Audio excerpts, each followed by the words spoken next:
আমরা যে একটা পায়খানা পরিষ্কার করুম, পেচ্ছাপের ব্যাগ একটা পরিষ্কার করুম, তাহলে তো আমরা গ্লাভস ছাড়া আমরা খালি হাতে করতাম না।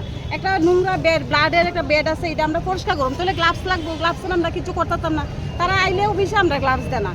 তারপরে একটু হাত দিতে গেলে বেসিন টেসিন মাছতে গেলে একটু চার্জ বেশি লাগবো, তারা এটাও বেশি দেয় না, কম ওইব যত দিছে ওইব চলবো এমন কয়। এরপরে সিস্টাররা ওয়ার্ডে গেলে আমরা আগে তো আমরা এটি করছি না, আগে আমরা শুধু ঝাড়ু সবের কাজ করছি, সুইপিংয়ের পোস্টের জায়গা বাথরুম ধোয়াটা এটা সব করছি। কিন্তু ওখানে করতে গিয়ে দেখা যেতেছে তারা আমরা কইতেছে বেড মুছতাম, এরপরে বেডশিট রাখতাম, বেডশিট ওয়াশ করতাম, বেড কাভার ধুইতাম, তারপরে বেড বিছাইয়া দিতাম। আমরা তো এই সব কাজ কোনো সময় করছি না। আমরা নিচের কাজ যেটা আমরা সুইপিং পোস্টের যা কাজ, বাথরুম পরিষ্কার করা, রোগীর পায়খানা পেচ্চা পরিষ্কার করা, ঝাড়ু মোছা করা, হসপিটাল ঝাড়ু দেওয়া, এইসব কাজ আমরা করছি।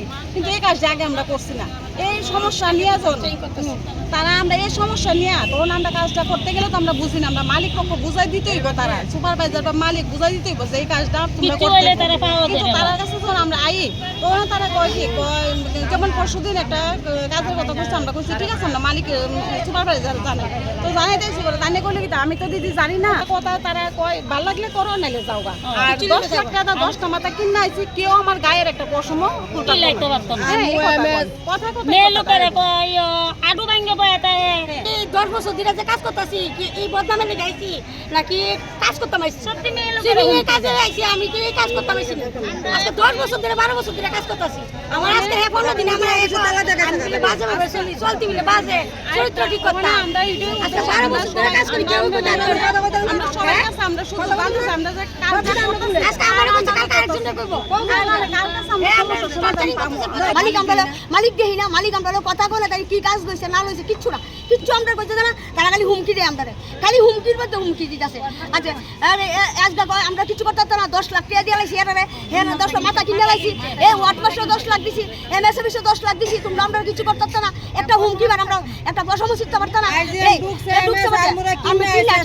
আমরা কিছু করতাম তাই না। আমরা যা সমস্ত তা করতেছে আমরা হচ্ছে সুপ্রিম পোস্টে তাহলে কাগজে ফর্ম দিছে আমরা সিকিউরিটি, তাহলে আমরা তো পড়াশোনা বুঝি না, আমরা দিছি কাগজ জমা দিছি আপনার অফিস হচ্ছে এই তানো রবীন্দ্র ভবনের সামনে দিলাম, কইছে 590 টাকা জমাইতাম, আমরা পারতাম না, 30 টাকা ফর্ম কিনা দিছি দিলাম।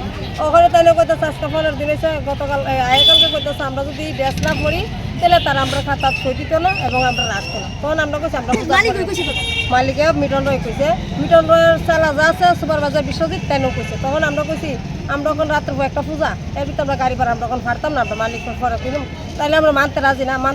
আজকে সকাল 12:30টার সময় আসে, তাই আইসুতে উঠতে পরে গেছে যখন আইসু ইনচার্জে জিজ্ঞাসা আপনি কে কোন পার্টির লোক, তখন তাইলে কইছে আমি সাবাইয়ের মালিক। তখন কইছি স্যার আমরা যখন আইসেন তাহলে আপনার লোক একটু কথা আছে। আমরা তো মিটন দা কইতেছে, মিটন ভাই যে কইতেছে বিশ্বজিৎ কইতেছে কালকে তো আমরা সই দিত না। তো ঠিক আছে দিদি আমি আধা ঘন্টা তামো আপনার লোক কথা কম। এবার আধা ঘন্টা যায়, দিনের পর দিন যেতে কথা কইতো না, বলছি ড্রেস না দিলে রিটার্ন না দিলে কালকে আমরা তালা দিব। আমরা কালকে আমরা গাড়ি ধরে বাইর করবো, তাহলে গাড়ি ধরে বাইর করবো তালা দিব। আর ম্যাচ হাসপাতাল কিনে আছে তার শরীর একটা ফসল হয়, তাহলে কেমন মানুষ হ্যাঁ উঠতে বইতে আছে 15 দিন ধরে শুধু এই হুমকির পেছনে বেতন কত দিবে না। মালিক আমরা আর ভরসা কাজ করবো, মালিক তো থাকতে রাখবো, আমরা দুটো কার কাছে মালিক শেয়ার করতে মালিক না শেয়ার